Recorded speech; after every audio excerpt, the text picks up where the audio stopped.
오늘은 이 본문을 가지고 생각 마스크가 필요하다라고 하는 제목으로 함께 은혜를 나누겠습니다. 여러분 바둑을 좋아하시는지 모르겠습니다. 2016년도 3월 9일부터 15일까지 우리나라 서울의 모 호텔에서 이세돌 국수와 알파고 인공지능 간의 바둑 대결이 있었습니다. 요쯤이죠. 그때 당시에 전 세계에서 1등하는 친구가 이세돌이었고, 이세돌과 이제 이 인공지능 알파고가 겨루는 날이었기 때문에 전 세계인들이 바둑 팬이든 아니든, 야, 어떻게 인공지능 AI하고 인간하고 바둑을 둘 수 있나? 이 생각에 초미의 관심사가 전 세계적으로 있었습니다. 그때 당시에도 사람들이 무슨 생각했냐 하면 아무리 인공지능이 발달했다 할지라도 이 바둑에서 있어서 많은 인간을 이길 수가 없다. 많은 사람들이 그렇게 생각한 것이 사실입니다. 그런데 전체적으로 5판을 두었는데 1승 4패로 이세돌이 완전히 깨졌죠. 한 번 이긴 것도 이세돌의 천재적인 바둑의 센스가 있었기 때문이고, 한 수를 뒀는데 그거가 알파고가 전혀 이해하지 못하고 이 데이터가 없는 상태에 있었던 수를 뒀기 때문에 이 순간적으로 이 혼선을 일으킴으로 말미암아 이세돌이 한 판을 그래도 이기는 쾌거를 이루었습니다. 지금 여러분 전 세계에서 가장 잘 두는 바둑 프로 기사들과 인공지능과 겨루잖아요. 이렇게 맞수를 두면 절대로 못 이기고요. 보편적으로 3점 깔고 둬도 진다, 이런 얘기가 지금 나오고 있을 정도입니다. 그래서 지금 이 바둑계에서 그런 프로들이 인공지능에게 수업을 받고 있습니다. 묻고 또 그거를 받고 이런 식으로 훈련을 하고 있습니다. 우리는 지난 3년 동안에 팬데믹을 지나서 이 빅데이터가 세상을 지배하는 변화의 한가운데에 지금 우리가 살아가고 있습니다. 지금 이 시대를 웹 3.0의 시대다, 그렇게 많은 사람들이 표현하고 있고, 메타버스라고 하는 용어는 우리 교인들이라면 다 알고 있는 용어가 되었습니다. 제가 2주 전에 챗GPT가 세상을 지금 바꿔가고 있다, 여러분들에게 이 단상에서 2주 전에 말씀을 드렸고, 제가 예언을 했습니다. 올해 안에 챗GPT 4.0 버전이 나올 거다.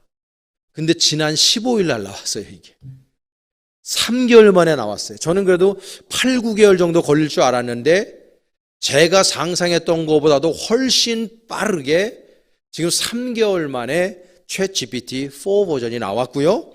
이제 이런 추세로 가면 올해 안에 챗GPT 5 나오는 거는 금방 되는데, 이 데이터의 용량의 사이즈의 크기가 챗GPT 3.5가 달이라고 하면 4.0은 태양이라고 비유할 정도가 되었으니, 이게 얼마나 지금 세상이 우리가 인지하든 인지하지 못하든 얼마나 빠르게 변하고 있는가라고 하는 것을 우리가 빠르게 알아차려야 됩니다. 제가 이 자리에서 한 5, 6년 전에 레이 커즈와일이라고 하는 미래학자가 쓴 싱글러리티라고 하는 책, 그게 800페이지 가까이 되는 거, 제가 이틀 동안 정말 그거 1페이지부터 마지막 페이지까지 살떨리는 마음으로, 심쿵하는 마음으로 읽었던 기억이 납니다. 야, 미래 세상이 이렇게 변화되겠구나. 우려가 되면서도 신기하기도 하고, 그러면 우리 교회는 어떻게 대처해야 되는가? 나는 이런 세상에 어떻게 대처해야 되는가? 이런 생각을 하면서 잠을 못 이뤘던 기억을 지금도 가지고 있습니다. 특이점이 온다라고 하는 제목으로 우리나라에 발간이 되었는데, 그 싱글레리티라고 하는 것은 여러분 지금 앉아 계시지만 이렇게 쭉 허벅지에서 이 무릎으로 내려간 상태에서 무릎에서 밑으로 떨어지는 그 지점을 싱글라리티라고 그러는 거예요. 그러니까 이건 무슨 얘기냐 하면 인간이 기계를 컨트롤하지 못하는 그 지점이 싱글라리티예요. 지금은 우리가 이 모든 인공지능 이런 걸 컨트롤할 수 있지만 이제 인공지능은 딥러닝이라고 하는 시스템을 통해서 자기 스스로가 자기 학습을 합니다. 그래서 이제 우리가 인공지능이나 기계를 인간이 컨트롤하지 못하는 세상 싱글레리티의 그 지점에 우리가 와 있다 해도 절대 과언이 아닙니다. 레이 커즈와일은 그때 당시에 제 책에서도 보면 15년에서 20년 정도 안에 그게 이루어질 거다 그랬는데 아마 이게 훨씬 더 빨라지고 있는 그런 느낌을 온몸으로 제가 느끼고 있습니다. 그래서 지금 여러분 전 세계에서 가장 인류대학 1등 대학이 하버드 대학이나 프린스턴 대학이나 옥스퍼드 대학이 아닙니다. 전 세계에서 1등 대학은 미네르바 대학과 싱글레리티 대학입니다. 이 대학은 실체가 없습니다. 온라인 대학이기 때문에. 여기에 지금 세상의 모든 인재들이 다 몰려가지고 거기에서 미래를 연구하고 있습니다. 또한 우리는 이 지구의 환경 파괴로 인해서 지구 온난화가 우리 앞에 완전히 깊숙이 들어와 있음으로 말미암아 대기 오염뿐만 아니라 물 오염, 먹거리 오염 등으로 우리는 각양각색의 위협을 당하고 있습니다. 여러분, 제가 아는 상식으로는요, 우리 교회는 어업 하는 분이 없어서 감사한데 굴 드시면 안 됩니다. 우리 감리교 목사님 가운데도 태안반도에서 목회하시는 분이 있는데 태안반도에서 목회하시는 그 선배 목사님인데 그 목사님이 굴 먹지 말고 운동하고 다닙니다. 어패류, 특별히 그 조개 그런 애들 있죠. 오윤숙 집사님 그거 조심해야 돼요. 제일 좋아하거든요. 그거 중금속에 완전히 오염돼서 우리 인간을 오염시키는. 그래서 지금 특별히 바다의 먹거리들이 어마어마하게 오염되어 있다는 거 우리가 알아야 돼요. 그래서 실제적으로 어업조합에 있는 사람들 굴 안 먹고 라면 만들어내는 사람 라면 잘 안 먹고 과자 만들어내는 사람 과자 잘 안 먹는 거예요. MSG를 들여 부으니까. 짜장면집 사장이 짜장면 잘 안 먹고 몰라서 먹는 거죠. 우리네 먹거리가 다 여러분 지금 목이 컬컬하시지 않습니까? 요즘 우리 봄철이 되면 사람들이 우리가 이 팬데믹 때문에 마스크를 지금 여러분들 끼고 있지만 여러분 사실은 우리가 팬데믹 전에도 대한민국은 중국에서 날아오는 미세먼지 때문에 마스크, 황사 마스크를 써야만 했었습니다. 우리 이미 학습 효과가 있습니다.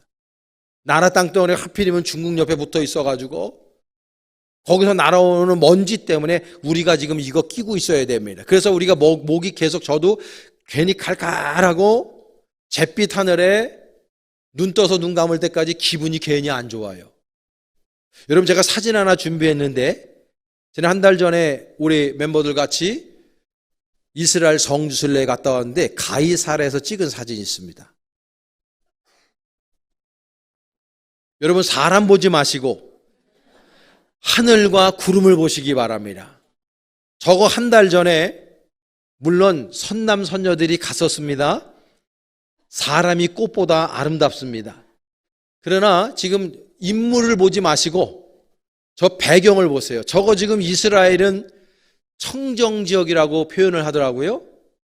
저런 하늘빛 원래 저런 하늘빛인데 우리가 저런 하늘빛과 구름을 본 적이 기억이 가물가물합니다. 그러니까 어디에다가 두고 사진을 찍어도 화보가 돼요. 그러니까 이스라엘 사람들 저기 살면 피곤이더라고. 우리가 12시간 가까이 날아갔는데도 피곤이더라고. 비가 내려도 구름이 껴도 기분이 좋아요. 사진을 찍으면 화보가 되고. 왜 그러냐면 기본 배색이 그렇고 공기가 좋으니까 인간은 자연의 일부잖아요. 자연이 오염되어 있으니까 인간도 오염되고 기분이 나쁜 거예요. 그런데 저렇게 배색이 좋고 공기가 좋은 데 가서 있으면 사람들이 생산적이 되고 뭔가 자꾸 창조적이 되고 뭔가 자꾸 해보려고 하는 그런 마인드가 생기는데, 하늘빛이 잿빛으로 변해 있고 공기가 좋지 않고 물이 오염되고 먹거리가 다 오염되는 이 세상 속에서 우리는 왠지 기분이 안 좋아. 그래서 제가 가지고 있는 데이터에 의하면은 대한민국 사람들의 평균 수명이 거의 1년이 줄었어요. 이 미세먼지 공기 오염 때문에. 그래서 지금 병원에 가면 원인을 모르는 병이 굉장히 많습니다. 옛날에는 스트레스 때문에 그랬는데 지금은 그 먼지, 이 미세먼지로 인해서 인간들의 메커니즘이 망가져요. 그래서 우리들의 메커니즘이 망가지니까 질병이 찾아오게 되는 거고, 지금 현대인들이 가장 많이 앓고 있는 병이 우울증입니다. 왜 그러냐? 배색이 안 좋기 때문에. 지금 시대를 사회학자들은 호모 사피엔스의 시대다. 우리 인간을 그렇게 규정합니다. 이 호모 사피엔스라고 하는 말은 스마트폰과 호모 사피엔스의 합성어입니다.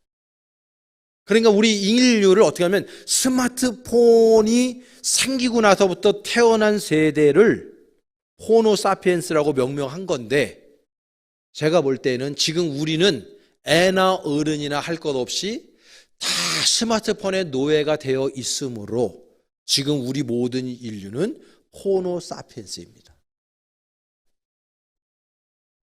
중요한 것은 지금 이 시대에 공기뿐만 아니라 이 빅데이터가 우리 인간들의 인식과 감정과 생각을 잠식하고 조종하고 있는 시대라는 것이 중요한 겁니다. 여러분, 유튜브 한번 생각해 보세요. 이 유튜브에 접속하면은 내가 좋아하는 영상들이 마구 뜹니다. 왜 그러냐면 알고리즘이라는 게 있어서 내가 몇 번 클릭한 거를 딱 알고리즘이 이해를 하고 빅데이터에서 얘는 이런 영상을 좋아하는구나, 이런 거를 좋아하는구나 라는 것을 알고 계속 그거를 띄워주는 거예요. 저가요, 한 작년에 여름쯤 돼서 어떻게 하다가 여자 속옷을 한번 봤어요. 그건 내가 보려고 한 게 아니라 다음에 옆에 창에 떠 있길래 뭔가 그러고 클릭 한번 했는데 계속 그게 나오는 거야, 계속. 그리고 내가 우리 허전저사를 불러가지고 허전저사한테 이거 왜 자꾸 나오는 거야? 그랬더니 목사님 이거 보셨죠? 그러더라고. 한 번 딱 봤는데 이게 계속 나는 이거 어떻게 하면 없애야 돼? 안 보는 수밖에 없다고 곤욕을 치른 적이 있습니다. 여러분, 스마트폰이든 PC든 70번 정도만 클릭을 하잖아요.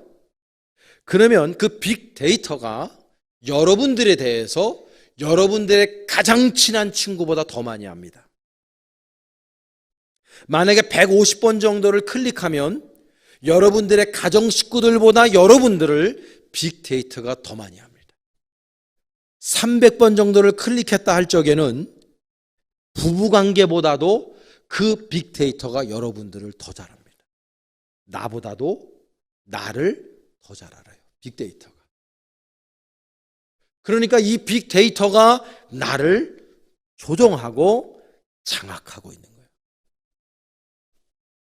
유발 하라리라고 하는 사람, 저는 이 사람 개인적으로는 좋아하지 않습니다. 저 친구가 게이죠, 게이. 근데 저 사람이 쓴 책들은 좀 읽어볼 만합니다. 유발 하라리, 제가 저 책을 한 2년 전인가 소개한 것으로 기억하는데, 호모 데우스. 여러분, 호모는 인간입니다.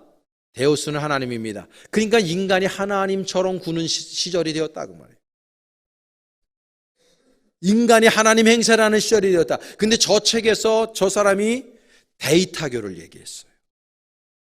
이미 데이터 교가 생겼다. 빅데이터를 추종하는 자들이 생겼다. 그래서 팡기업, 그런 것들을 추종하죠. 페이스북이라든지 애플이라든지 아마존이라든지 이런 것들을, 구글 이런 것들을 추종합니다. 그러니까 지금 여러분, 거기에서 우리는 벗어날 수가 없어요. 이 편리함 벗어날 수가 없는 시절. 그러니까 저는 이 빅데이터에 대해서 생각할 때마다 제가 읽은 소설책 가운데에서 아주 충격적인 책 1984 1984라고 하는 책을 잊을 수가 없습니다. 조지 오웰이라고 하는 사람이 저 책을요 1949년도에 펼쳐낸 책이에요. 1949년도. 저 책에 보면 주인공이 빅브라더입니다. 빅데이터하고 왜 이렇게 많이 닮았는지. 빅브라더가 모든 세상 사람들을 조종한다는 이야기입니다. 저는 저 책을 읽으면서요, 조지 오웰 저 인간은 우리 백투 더 퓨처라고 하는 영화를 봤지만 미래에서 온 인간이 아닐까? 난 이런 생각을 하는 거예요. 진짜 이제 앞으로 시간 이동이 이제 가능한 시절이 올 것 같거든요. 미래의 책을 많이 읽다 보니까 그래서 몇 년 전에 실제적으로 여기 있던 거를 저쪽으로 옮긴 예가 있어요. 이탈리아에서. 그러니까 이제 시간 이동 같은 걸 하고 보면 야, 조지 오웰 같은 사람은 미래에서 와가지고 현 시대를 해석한 거 아닌가? 저는 이런 생각을 하는 거예요. 이런 시절에 교회는 어떠한 포지션을 취해야 되는가? 이 교회가 정신 차리고 있지 않으면 안 되겠다라는 생각을 해요. 이거를 그냥 절대 그냥 넘길 수 없는 사항대로 주변에 지금 깔려 있어요. 이게 주의 깊게 매우 면밀하게 지금 세상을 우리가 판단해야 되는데 어떤 시각으로? 하나님의 시각과 성서적인 관점으로 이 시대를 우리는 판단해야 된다는 거예요. 1984 1984에서 빅브라더는요, 텔레스크니라는 것을 통해서 모든 사람들을 일거수일투족을 감시합니다. 그래서 이 책에 보면은요, 그 빅브라더의 감시를 받는 그 사람들을 프롤이라고 그래요. 프롤. 그러니까 지금 저와 여러분들은 빅데이터의 조종을 당하고 있는 프롤들인 거예요. 이 사람들의 감정과 이 생각을 통제하기 위해서 1984에서는 책을 못 읽게 합니다. 그리고 감정에 대해서 쓰질 못하게, 글을 쓰지 못하게 합니다. 그리고 감정 표현만 하게 해요. 분노, 특별히 자괴감, 상실감, 이런 것들을 표현을 하는데 책을 읽지도 글을 쓰지도 못하게 합니다. 여러분 1년에 책을 몇 권이나 읽으십니까? 요즘에 책은 읽기는 하십니까? 그냥 아유 목사님 뭐 물어보면 되는데 뭐 컴퓨터한테. 빅데이터에 다 조종당하고 있는 것입니다. 지금 SNS를 통해서 사람들은요, 자신의 울분을 토해내고 허영심을 표출합니다. SNS에서 막 고상한 삶을 사는 것처럼 포장을 해가지고, 요즘엔 또 사진 기술이 너무나 좋아가지고 다 바꾸죠. 제가 교육전도사님들이나 부목사님들 이력서를 받아요. 근데 실제적으로 오잖아요? 전혀 다른 사람들이 옵니다. 그리고 우리는요, 이 알고리즘에 예속되어 있지만은 그것이 곧 자유라고 생각해요. 그리고 내 감정을 좋아요 하나 딱 눌러주는 걸로 내 감정을 다 표출하고, 더 나가서 우리가 가지고 있는 이모티콘, 그 다양한 이모티콘으로 서로의 감정을 주고받는 이런 시절을 우리가 살아가고 있습니다. 여러분 다 지금 우리의 생각과 우리의 마음을 빅데이터에 지배당하고 있는 거예요. 내가 지금 지배당하고 있는지도 모르고 지배당하고 있습니다. 그게 익숙해졌습니다. 이게 두려운 거예요. 이게 가장 무서운 거예요. 어떤 것에 익숙해져 있는 거. 그 사람들은 소외 공포가 있어서 SNS를 안 하면 안 돼요. 다른 사람은 어떻게 사나 봐야 되고 나의 글과 나의 삶도 올려야 돼요. 그렇지 않으면 불안해서 살 수가 없는 거예요. 완전히 알고리즘의 노예가 되어져 있는 거예요. 요즘에 신종 용어 중에 thought police라고 하는 용어가 있습니다. 생각경찰, 사고경찰. 그래서 저거는 빅데이터를 얘기해요. 그래서 이 빅데이터가 우리의 생각과 우리의 사고를 다 통제하고 있는 거예요. 여러분, 이 빅데이터의 시대 속에서 가장 치명상을 입은 곳이 어딜까요? 저는 교회라고 생각합니다. 왜냐하면 교회 토대는 믿음이기 때문에. 이게 추상명사거든. 지금 이 빅데이터나 모든 것들이, 지금 세상의 모든 시스템이 반하나님적으로 가고 있는 거 팩트죠. 제가 설교 내려오기 전에 챗 GPT한테 물었습니다. Do you believe in God? 너 하나님을 믿니? 라고 내가 물었습니다. 그랬더니 챗 GPT가 뭐라고 대답하냐면, 나는 매우 중립적이고 합리적이고 논리적이고 객관적으로 이야기하도록 프로그램되어 있기 때문에 나는 그것에 대해서 대답할 수가 없습니다. 딱 이렇게 얘기하더라고요. 여러분, 지금 이 시대가 기독교가 위협을 당하고 있는데, 제가 보면 1세기 때에 박해를, 로마에 의해서 박해를 당할 때 그만큼의 어마어마한 위기 상황 속에 교회가 처해 있다고 저는 보는 거예요. 이러다가는 기독교가 사라질 수도 있겠고. 그래서 저는요, 여러분 지금 마스크 쓴 분들이 굉장히 많아요, 여전히.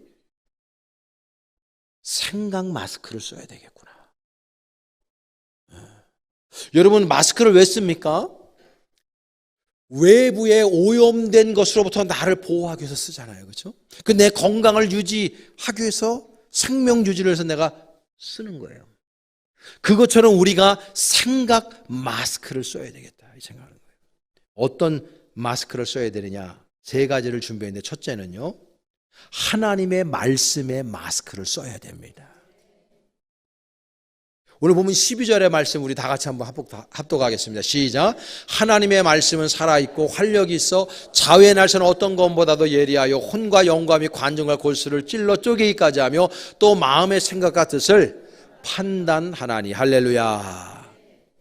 하나님의 말씀은 living word, 살아있다.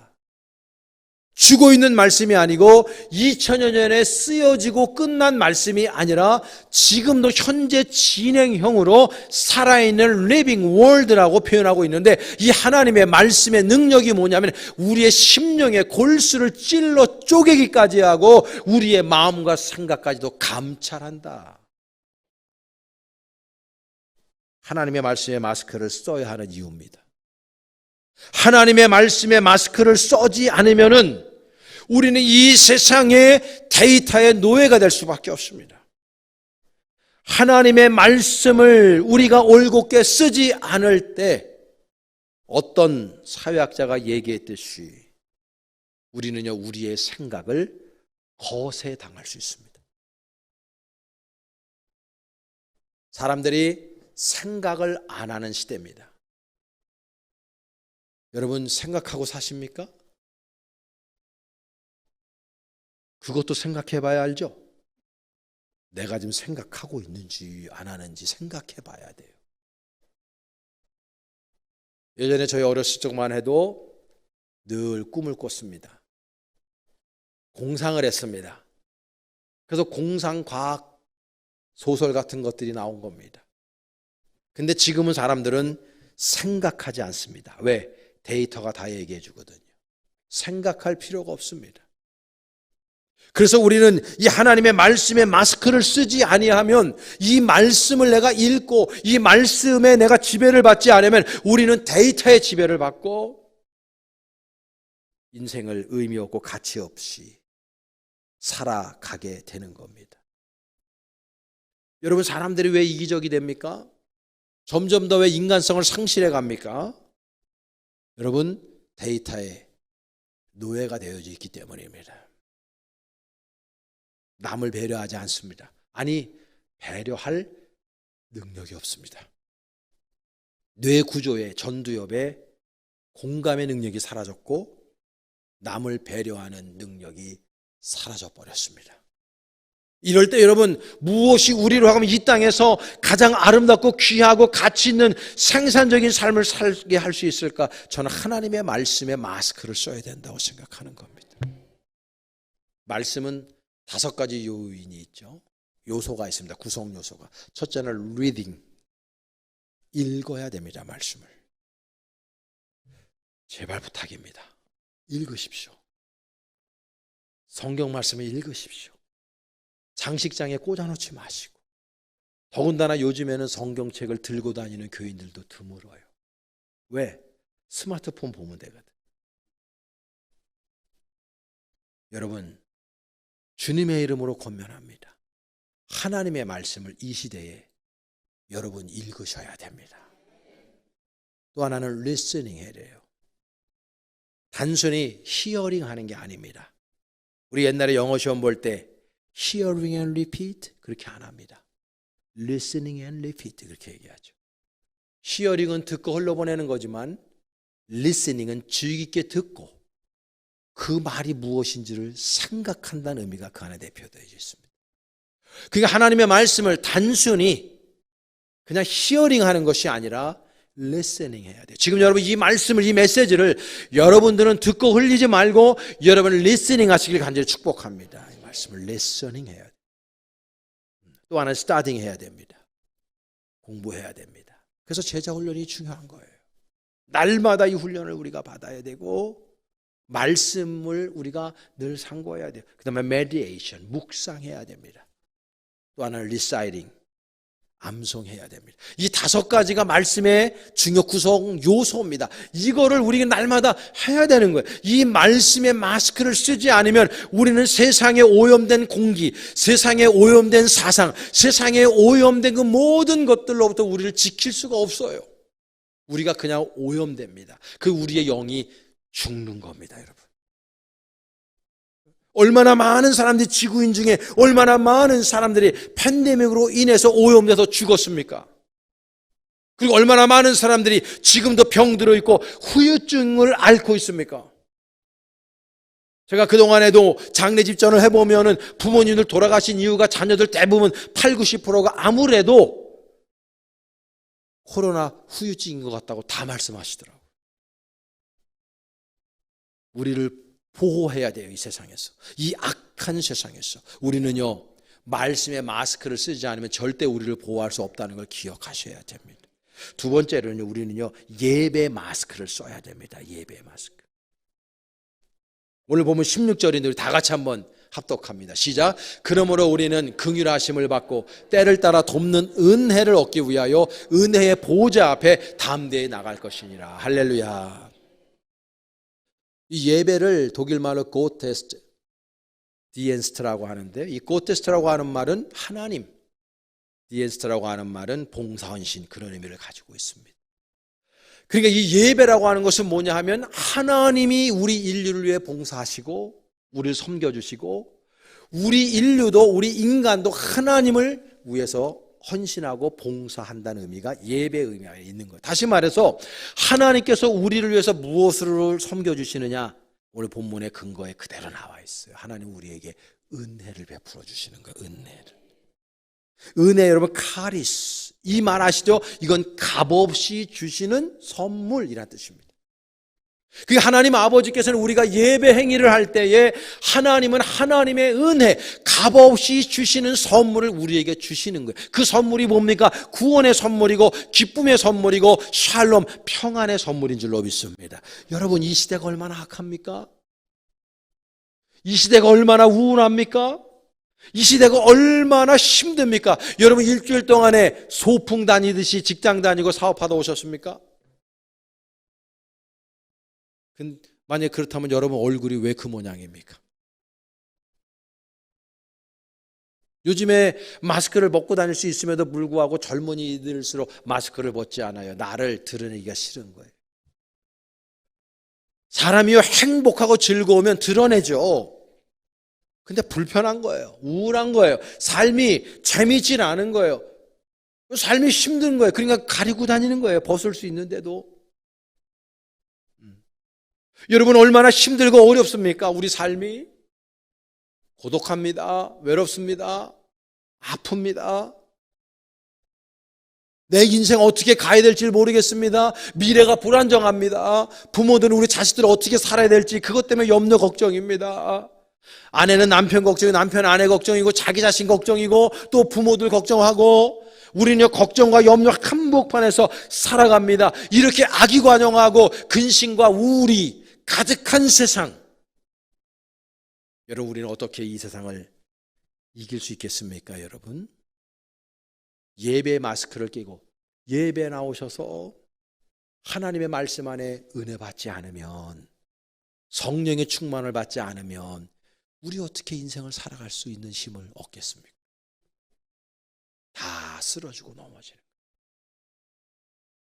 사랑하는 여러분, 그래서 우리는 예배의 생명을 걸어야 되는 거예요.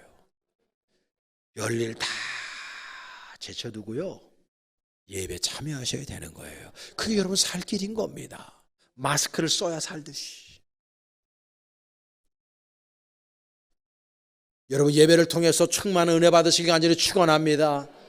이 은혜를 통해서 세상을 이길 힘을 얻기를 간절히 축복합니다.